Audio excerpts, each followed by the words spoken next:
profeta Ageu, gostaria de fazer a leitura, capítulo 1, dos versos 1 a 11.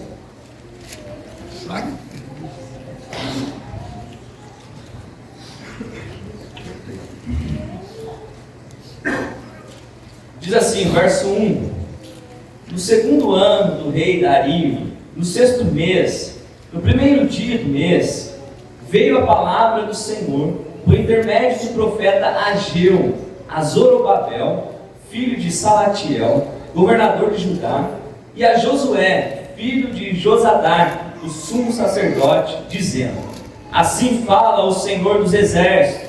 Este povo diz: Não veio ainda o tempo em que a casa do Senhor deve ser edificada. Veio, pois, a palavra do Senhor por intermédio do profeta Ageu, dizendo: Acaso é tempo de habitardes vós em casas apaineladas, enquanto esta casa permanece em ruínas? Ora, pois, assim diz o Senhor dos exércitos: Considerai o vosso passado. Tendes semeado muito e recolhido pouco. Comeis, mas não chega para fartar-vos. Bebeis, mas não dá para saciar-vos. Vestivos, mas ninguém se aquece. E o que recebe salário, recebe-o para pô-lo num saquetel furado. Assim diz o Senhor dos exércitos: Considerai o vosso passado. Subi ao monte, trazei madeira e edificai a casa. Dela me agradarei e serei glorificado, diz o Senhor. Esperastes o muito, e eis que veio a ser pouco. E esse pouco, quando o trouxestes para casa, eu com um sopro dissipei. Por quê? Diz o Senhor dos exércitos: Por causa da minha casa, que permanece em ruínas, ao passo que cada um de vós corre por causa da sua própria casa. Por isso, o céu sobre vós retém o seu orvalho, e a terra os seus frutos. Fiz vir a seca sobre a terra e sobre os montes, sobre o cereal, sobre o vinho, sobre o azeite e sobre o que a terra produz, como também sobre os homens, sobre os animais e sobre todo o trabalho das mãos. Amém. Feche os olhos e oremos ao nosso Deus.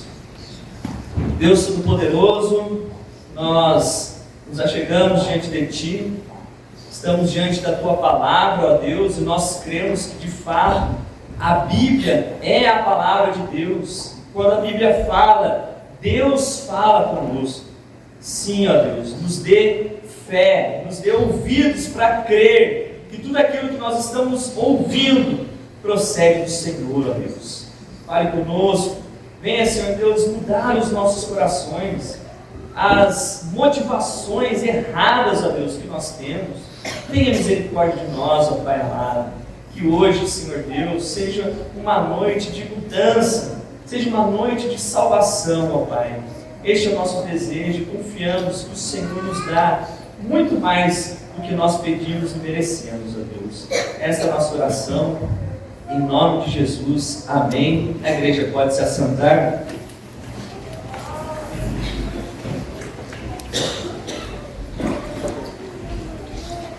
Gostaria de fazer algumas considerações a respeito do livro do profeta Ageu.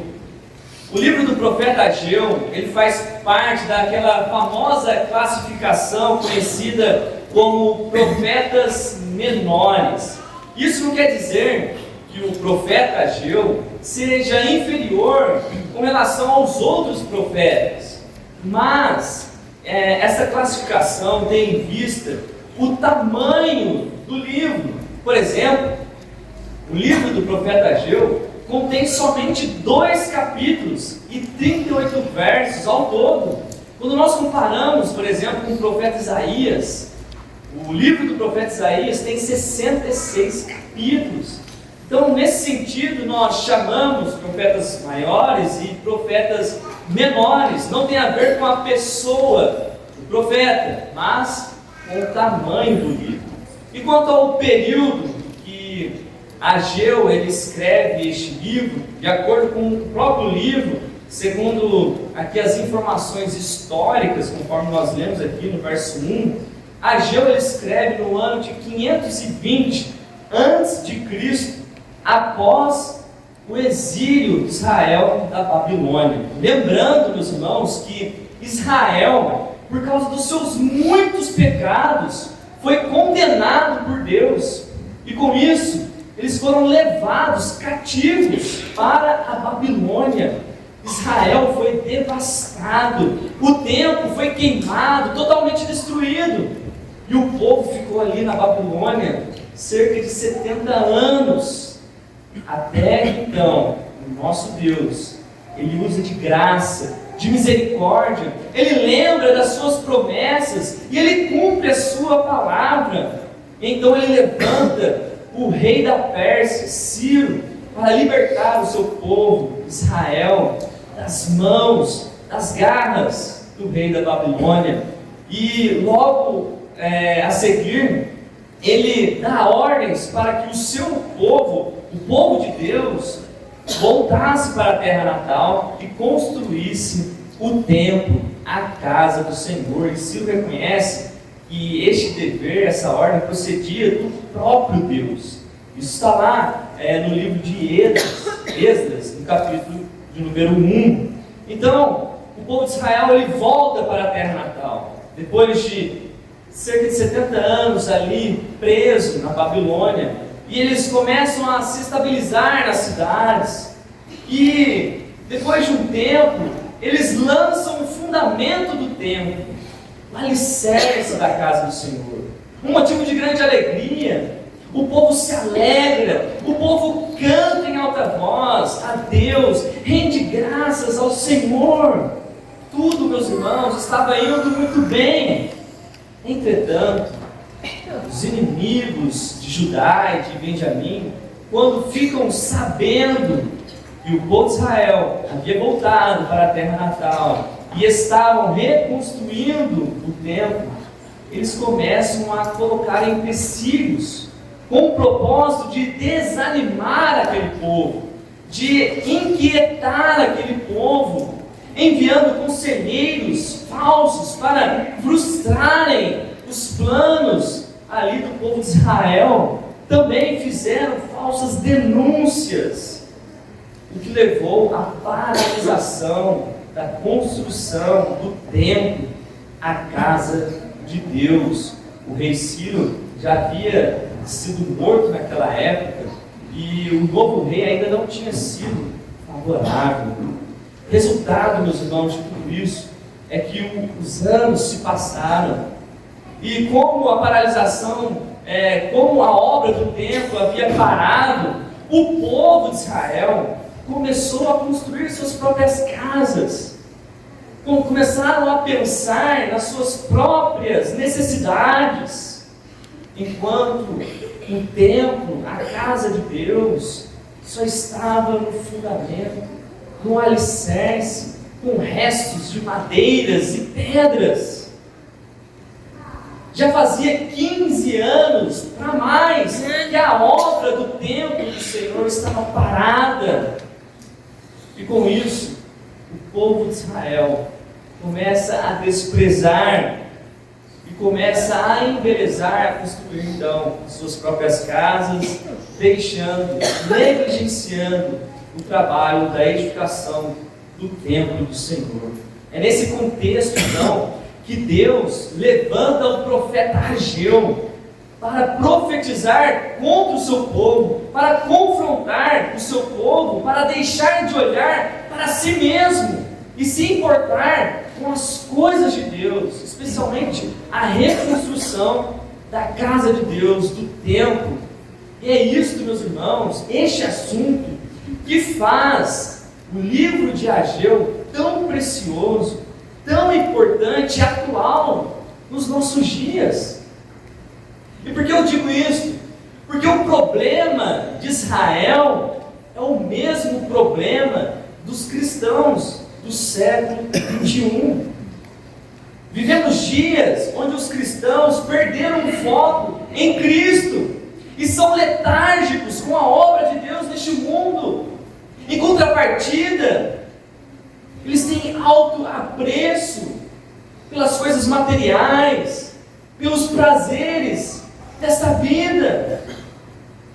E o livro de Ageu nos confronta a nossa indiferença egoísta e a nossa negligência diante das coisas de Deus, as coisas espirituais.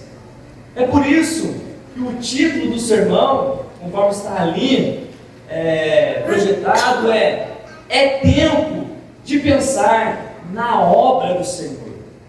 Vou repetir, é tempo de pensar na obra do Senhor. Eu gostaria de refletir com todos vocês sobre aquela imagem que está ali projetada. O que ela comunica para nós?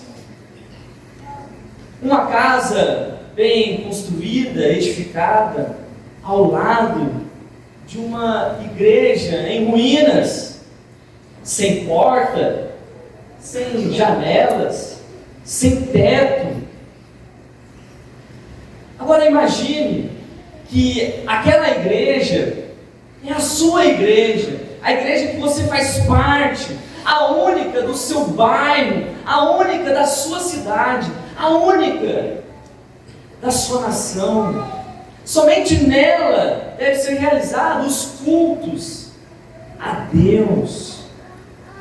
Agora volta a pergunta: o que esta imagem nos comunica?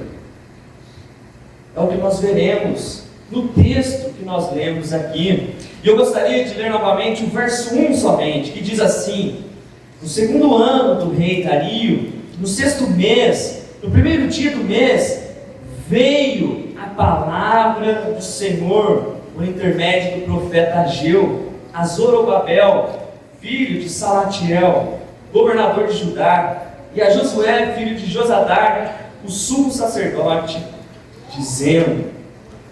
Este verso nos mostra que Deus, Ele se relaciona com o seu povo, e a forma pela qual Deus se relaciona com o seu povo é através da sua palavra. Como está escrito, veio a palavra do Senhor por intermédio do profeta Ageu. Essa verdade nos mostra que Deus, Ele não está distante do seu povo. Não é um Deus impessoal.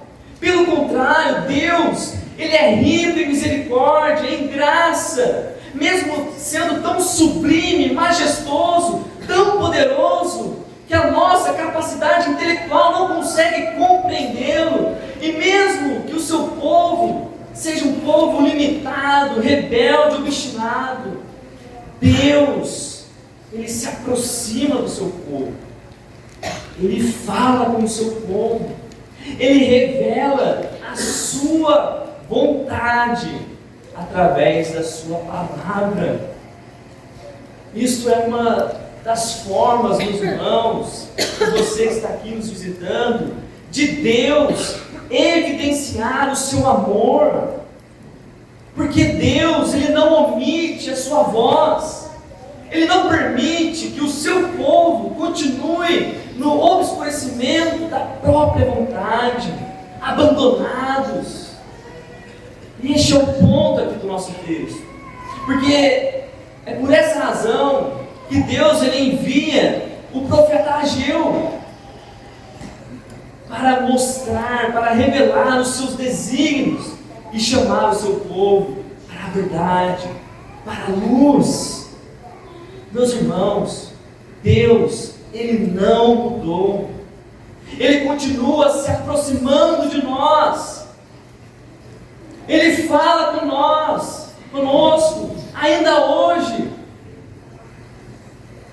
E você que está aqui, precisa ter fé para olhar para aquilo que eu estou falando como não sendo uma palavra meramente humana, mas como algo da parte de Deus. É Deus que está falando. Deus, Ele continua se aproximando do seu povo. Deus, Ele não nos abandonou. Em Hebreus capítulo 1, verso de 1 a 4, o escritor nos diz que Deus, outrora, havendo falado muitas vezes, de muitas maneiras, aos pais, pelos profetas, nestes últimos dias, nos falou pelo Filho, a quem constituiu o herdeiro de todas as coisas, pela qual fez também o universo. Ele é o esplendor da glória e a expressão exata do seu ser, sustentando todas as coisas pelo poder da sua palavra. Deus, Ele fala conosco através do Filho. O próprio Deus se fez carne, veio a este mundo, falou, anunciou as verdades de Deus. E a conclusão do escritor de Hebreus é: por causa disso, porque foi o Filho, o próprio Deus que falou conosco, nós devemos nos apegar com toda firmeza às verdades ouvidas. Precisamos nos apegar com toda firmeza às verdades ouvidas. A Bíblia, meus irmãos, é a palavra de Deus. E quando a Bíblia fala, é Deus que fala. Creia nisto. Os cristãos de Tessalônica, Paulo relata que ao ouvir o apóstolo Paulo pregar, eles recebiam aquela palavra como sendo de fato palavra de Deus. É Deus que fala com a sua igreja, com o seu povo. E nós somos privilegiados porque temos em mãos a revelação completa de Deus, a palavra de Deus, suficiente, as Escrituras. Veja, aqui no nosso texto, o profeta Ageu, ele é um instrumento de Deus para transmitir a palavra de Deus. E isto era algo comum no Antigo Testamento, porque Deus, ele falava com o seu povo por meio de mediações. E nesse sentido, o profeta, ele é o verdadeiro porta-voz de Deus. E a verdadeira marca do profeta é a fidelidade. É falar somente aquilo que Deus manda dizer. Hoje, em nossos dias, é algo incomum isso, essa realidade, tendo em vista a grande multidão de falsos mestres, de falsos profetas que nos rodeiam, homens que deturpam a palavra de Deus, que falam aquilo que Deus não diz, com o intuito de enganar o povo. Quando Paulo escreve para Tito, Paulo diz que esses homens destruíam casas inteiras. Quando Paulo escreve para Timóteo, Paulo diz que esses homens, o único propósito deles era somente o lucro, não se importavam com a condição do povo, da maneira como o povo vivia. Mas essa não é a marca do verdadeiro profeta. Ele se importa com a forma como o povo de Deus está agindo e vivendo. E talvez aqueles que nos visitam pode se perguntar: mas como então saber diferenciar o verdadeiro profeta do falso profeta? É por isso, meus irmãos, que nós temos as Escrituras.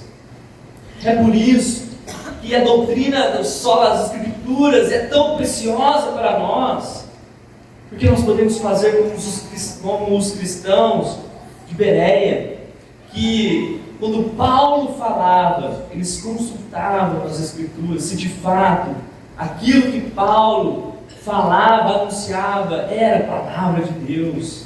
Então Deus nos deu uma ferramenta preciosa para, meus irmãos, diferenciar o verdadeiro profeta do falso profeta. E aqui nós vemos um homem de Deus anunciando a palavra de Deus a Zorobabel e a Josué. Estes dois homens eram líderes ali do povo de Israel.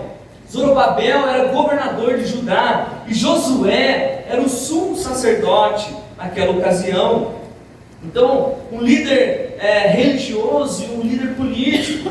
E esses homens tinham uma função preciosa na nação, de conduzir a vida do povo. É por isso que Deus, primeiramente, Ele fala com a liderança, para que a liderança transmita então a palavra para o povo de Deus. E o que Deus diz?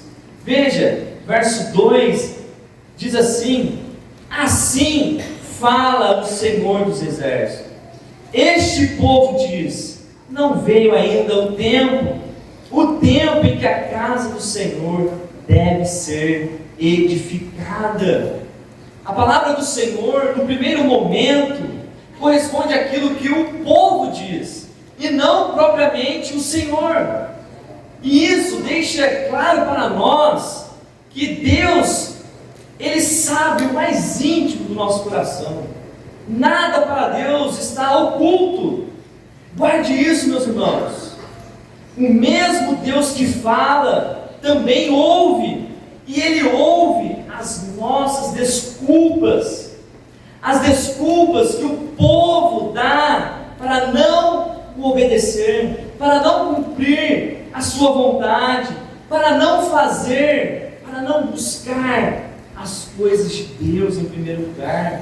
Sim, Deus lhe ouve. Ele ouve as nossas desculpas. Pois Ele diz, este povo diz: não veio ainda o tempo em que a casa do Senhor deve ser edificada.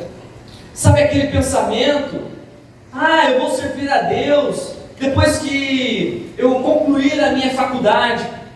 Aí eu me dedico plenamente ao Senhor. Ou, eu vou servir a Deus, mas antes eu preciso casar, eu preciso ter filhos. São desculpas. Porque aí entra na faculdade e a desculpa muda. Olha, eu vou servir a Deus, mas primeiro eu vou fazer a minha pós, depois o meu mestrado, e assim vai. Vou esperar os meus filhos crescerem para depois servir a Deus. Quais são as nossas desculpas para não nos dedicarmos a Deus? Eu trabalho muito, e aí eu chego em casa cansado, não tenho forças nem para ler a Bíblia, nem para orar.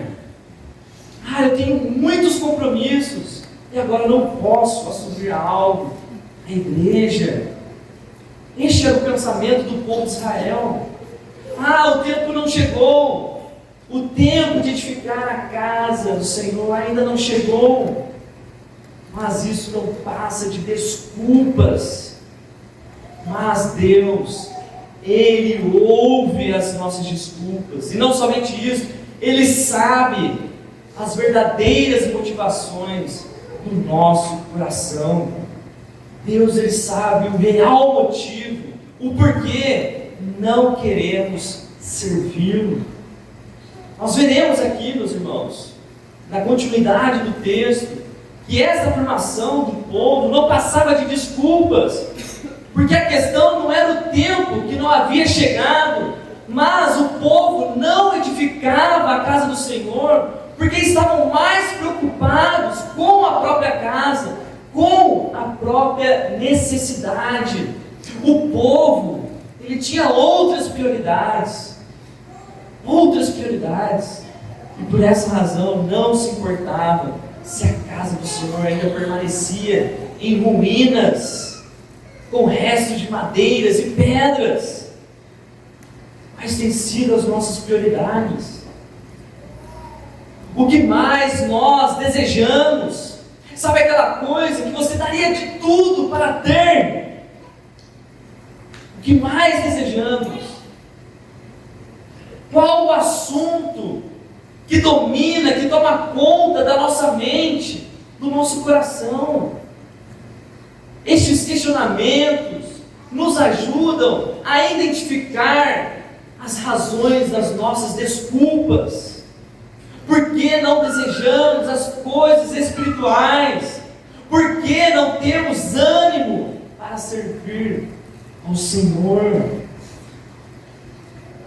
Pense nisso, analise o seu coração e saiba que Deus, Ele sabe o que se passa no seu coração. E os seus motivos talvez sejam apenas desculpas.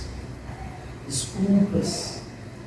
Uma observação aqui no nosso texto, para aqueles que nos visitam. Aqui, quando o escritor diz casa do Senhor, ele está se referindo ao templo, o local sagrado, destinado para o culto a Deus. E essa informação é importante, porque veja, como eu disse, já havia mais de 15 anos que o templo, a casa do Senhor, permanecia em ruínas, apenas com um alicerce lançado. E isso é muito triste, porque o povo pouco se importava com essa situação, mas Deus, Ele se importava. E é por isso que Ele diz, veja, verso 4 e 5: acaso é tempo de habitardes vós em casas apaineladas, enquanto essa casa permanece em ruínas? Até aqui a leitura. Deus aqui Ele está confrontando o povo. Ele está confrontando a hipocrisia daquele povo que dizia que o tempo ainda não havia chegado. E enquanto eles se dedicavam assiduamente com o próprio conforto pessoal, cada vez mais eles negligenciavam o compromisso com Deus, o compromisso religioso. É por isso que Deus questiona o povo: acaso é tempo de habitar em casas apaineladas, enquanto a minha casa permanece em ruínas? Em outras palavras, Deus está dizendo: é tempo de se preocupar com a própria casa somente, enquanto a minha casa permanece em ruínas. Vocês estão vivendo em casas apaineladas, ou seja, toda construída com telhados, com paredes de madeira, com janelas, portas, toda enfeitada, enquanto a minha casa permanece descoberta, devastada. Vocês dizem que o tempo não chegou, mas dizem isso no conforto dos seus lares, em suas casas prontas. A questão aqui não é o tempo que não chegou, mas aquele povo estava gastando o tempo que tinha consigo mesmo. E é isso, meus irmãos, que esta imagem nos comunica. Enquanto o povo vivia em casas edificadas, bem construídas, o templo, a casa de Deus, estava em ruínas. E esta imagem nos mostra o nosso egoísmo, a nossa negligência com as coisas de Deus. Imagina aquele povo, 15 anos, a obra do templo estava parada, e o templo era o único local de adoração a Deus, o único em todo Israel, mas poucos se importavam. Mas será que o problema de Israel não é o mesmo erro nosso? Será que essa imagem não ilustra a nossa própria vida com relação às coisas de Deus? Pense consigo mesmo. Imagine que essa igreja tenha que ser fechada por falta de recursos. Qual seria a sua postura, a sua atitude? Qual seria a sua reação? Qual seria a sua reação por causa de falta de recursos? A obra missionária tem que ser parada. Qual é a sua reação? Como você se sentiria sabendo que os projetos, os planos em progresso para esta igreja local não saem do papel por falta de recursos? Por que fazemos pouco caso com a obra do Senhor? Será que nós não temos pensado mais em nós mesmos do que com as coisas de Deus? Lembre-se, a questão não é o tempo que ainda não chegou, mas é porque nós temos gastado o tempo somente com nós mesmos. Somos egoístas, somos avarentos, idolatria, nos apegamos aos recursos deste mundo, como se o prazer, o bem desses recursos fossem em si mesmo o bem de todas essas coisas. E esquecemos que é Deus que nos dá, é Deus que nos abençoa, a fim de que nós venhamos a abençoar o reino de Deus, como nós fizemos hoje. É por isso que Deus nos abençoa. Mas por que somos letárgicos? Por que, meus irmãos, negligenciamos as coisas de Deus? Por isso, é tempo de pensar na obra do Senhor. Dando continuidade ao nosso texto, veja o que está escrito no verso 5 e 6, diz assim: ora, pois, assim diz o Senhor dos Exércitos, considerai o vosso passado, tendes semeado muito e recolhido pouco, comeis, mas não chega para fartar-vos, bebeis, mas não dá para saciar-vos, vestimos, mas ninguém se aquece, e o que recebe salário, recebe-o para pô-lo no sactel furado.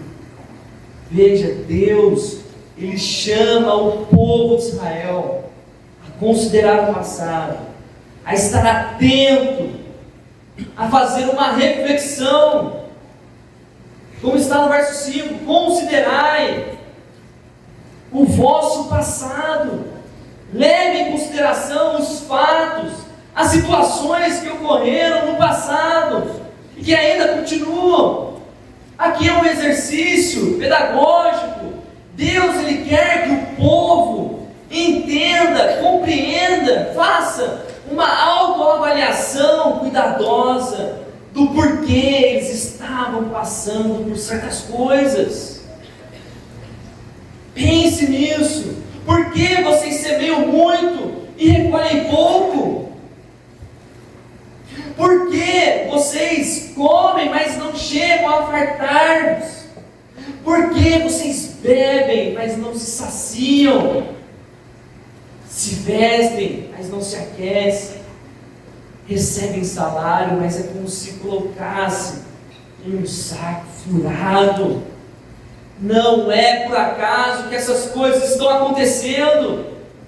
Não é por acaso que o povo de Deus, Israel, na busca dos próprios prazeres, não consegue encontrar satisfação plena, não conseguem satisfazer completamente. Se esforçam muito, trabalham, comem, bebem, se vestem, mas no fim continuam tendo necessidade, continuam irrealizados. Por que estas coisas acontecem?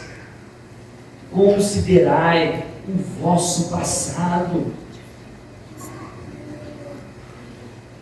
E esta é a voz de Deus falando com a igreja. Considerai o vosso passado. Porque ao desviarmos os nossos olhos de Deus e ao focarmos nas coisas deste mundo, nós não temos encontrado satisfação. Será que você não tem percebido isso? Porque você tem semeado muito e colhido pouco. Considere o vosso passado.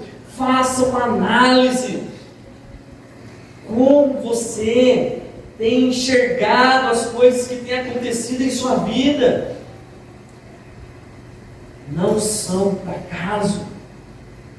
O concurso que não passou, a nova oportunidade de emprego que não deu certo, o carro que bateu, o dinheiro que não dá para quase nada, um novo investimento que não vai para frente, não prospera. Como você enxerga situações que mexem na sua vida? Porque nós sabemos que Deus, Ele é soberano, Ele conduz toda a nossa história e tudo coopera para um propósito. Nada por acaso. Agora, pensando aqui no contexto, veja o propósito, por que aquele povo estava passando por aquelas coisas. Diz assim, versos 7 e 8: assim diz o Senhor dos Exércitos, considerai o vosso passado, subi ao monte, trazei madeira e edificai a casa, dela me agradarei e serei glorificado, diz o Senhor. Esteja atento aos acontecimentos da sua vida. Depois de levar o povo a refletir, fazendo uma análise de tudo aquilo que estava acontecendo no passado, Deus chama o povo para agir no futuro e não esperar por um tempo. Deus chama o seu povo para agir no presente e não esperar por um tempo futuro. Ele diz, Ele ordena: subi ao monte, trazei madeira e edificai a casa. Em outras palavras, não deem desculpas de que o tempo ainda não chegou. O tempo é agora. Comecem a edificar a minha casa. Não deem desculpas. O tempo é agora.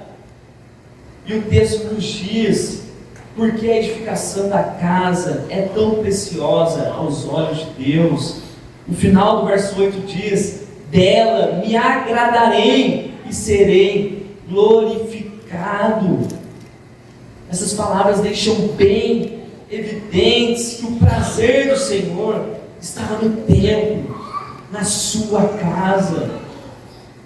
O templo representava o local onde Deus Ele habitava, mantinha comunhão com o seu povo. Deus Ele diz para Moisés, lá em Êxodo capítulo 25, verso 8: me farão um santuário para que eu possa habitar no meio do povo. Obviamente que a importância não é o edifício em si, porque Deus Ele não pode habitar em casas construídas pelos homens, mas é através do templo que a glória de Deus é vista, onde a sua presença se faz reconhecida, onde Deus fala com o seu povo, onde Deus Ele é adorado e buscado, no templo, a casa de Deus. Esta é a razão de Deus, então, se alegrar com a edificação da sua casa. E a palavra aqui, alegrar, não é somente ter prazer, mas também possui um aspecto de ser favorável, o que nos leva a refletir que a negligência daquele povo em reedificar a casa do Senhor não revela somente uma falta de prioridade, mas um esfriamento espiritual, uma falta de consideração com o próprio Deus, porque o prazer do Senhor estava na sua casa. Deus, Ele se alegra, pois Ele quer um relacionamento com o seu povo em sua casa. Por essa causa, Deus então Ele envia o profeta Ageu para confrontar o povo e encorajar a reconstrução do templo, pois o grande compromisso do povo de Israel era de evidenciar a glória de Deus. Isso está ligado, meus irmãos, com a casa do Senhor. No final do livro de Êxodo nos mostra que depois que o tabernáculo ele é erguido, a glória de Deus enche todo o tabernáculo. Deus, Ele se faz presente na sua casa, no templo. E veja, o motivo porque Deus ele é glorificado, como eu disse, não é nas estruturas do edifício, mas é porque no templo são feitas orações a Deus, são feitos sacrifícios visando a remissão dos pecados, o perdão dos pecados. É no templo que ofertas de gratidão a Deus são oferecidas, onde a lei de Deus é lida e ensinada. É por isso que Deus ele é glorificado. Agora perceba então o propósito. Porque Deus privava o seu povo, é para disciplinar, para que o seu povo fosse levado a buscar não a alegria própria, mas a alegria de Deus que estava na edificação da sua casa. E assim Deus seria glorificado. Veja, este é o motivo também porque nós somos disciplinados por Deus. Conforme a implicação anterior, talvez Deus, meus irmãos, nos prive de certas coisas para nos ensinar que a alegria deve ser buscada na alegria de Deus, no prazer de Deus, na sua glória. Este é o motivo porque somos disciplinados por Deus. Deus nos chama para a sua alegria, para vivermos para a sua glória. Mas infelizmente não é isso que acontece. Muitas vezes ficamos decepcionados quando desejamos muito por uma coisa e aquela coisa não acontece. Muitas vezes ficamos tristes e frustrados quando aquilo que nós queremos não recebemos. Mas um conselho diante dessas coisas, se pergunte: Deus ele se alegrará? Deus ele está me privando de certa coisa porque de certa forma aquilo não resultará em glórias a Ele?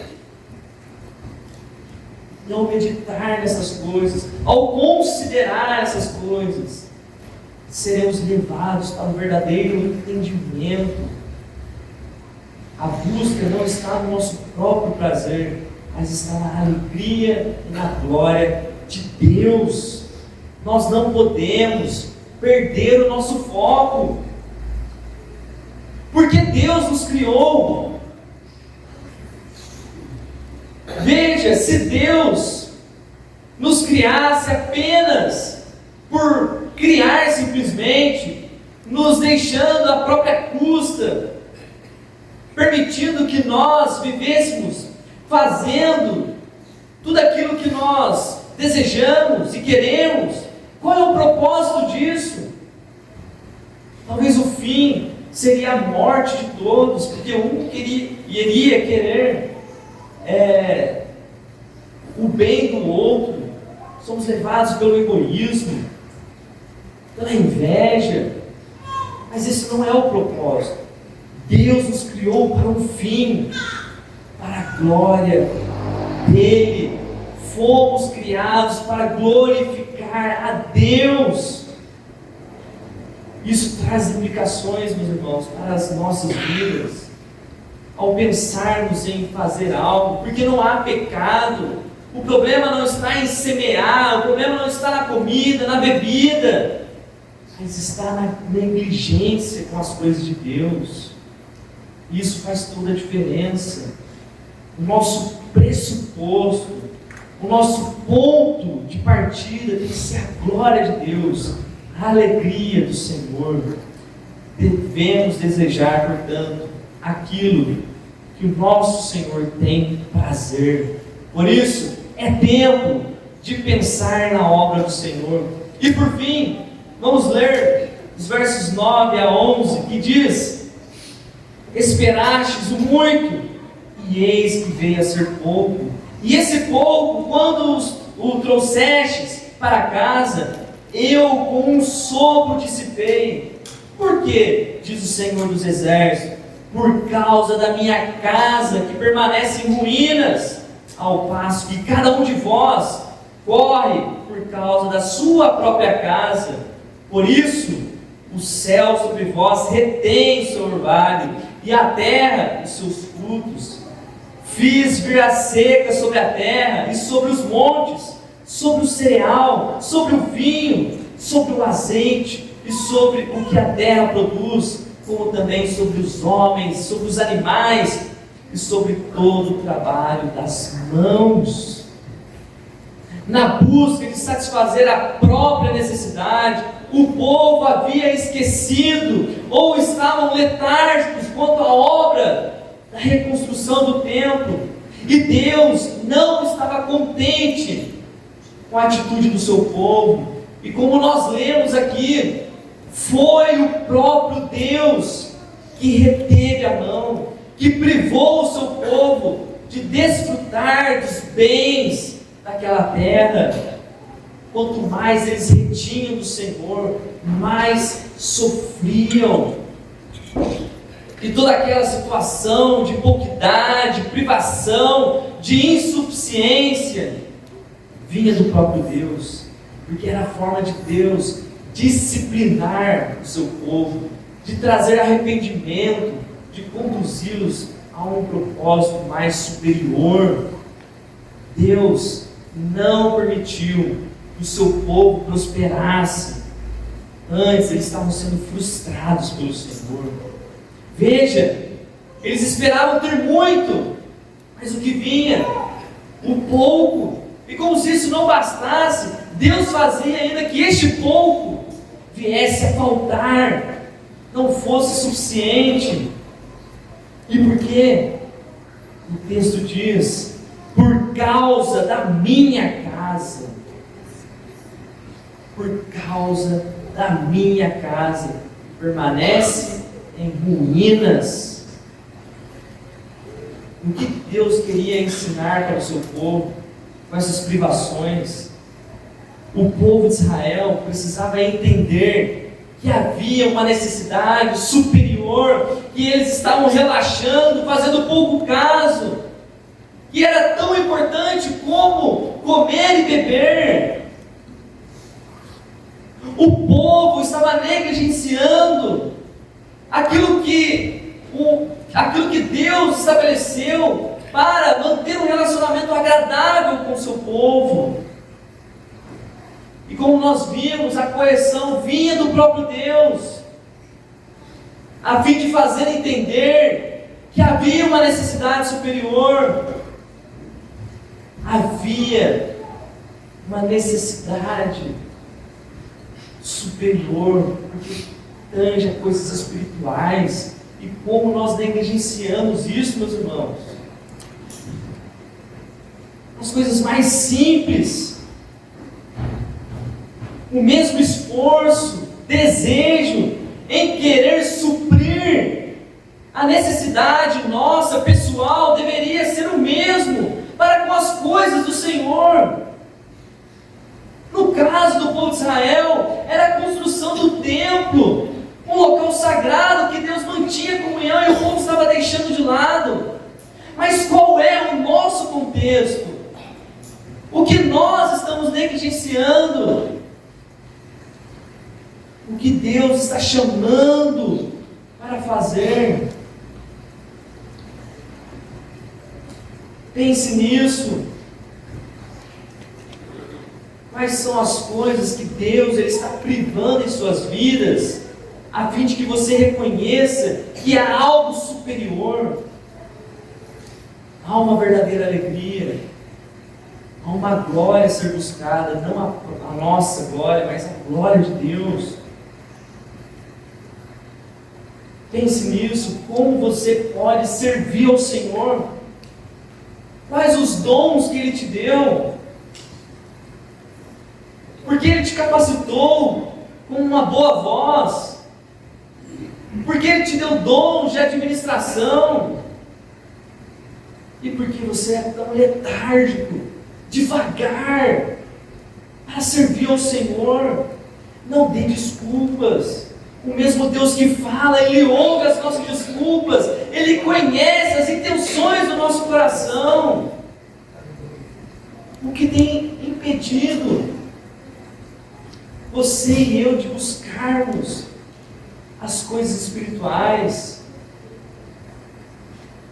O que tem nos impedido de servir a obra do Senhor neste mundo? E uma outra reflexão: considere o vosso passado. Você consegue ver as disciplinas de Deus em sua vida? Você consegue, você está atento a elas? Porque Deus te priva justamente para você mudar o seu foco. Existe algo superior, existe uma necessidade superior. A alegria de Deus, a glória de Deus. Não é em vão, meus irmãos, que algumas coisas acontecem.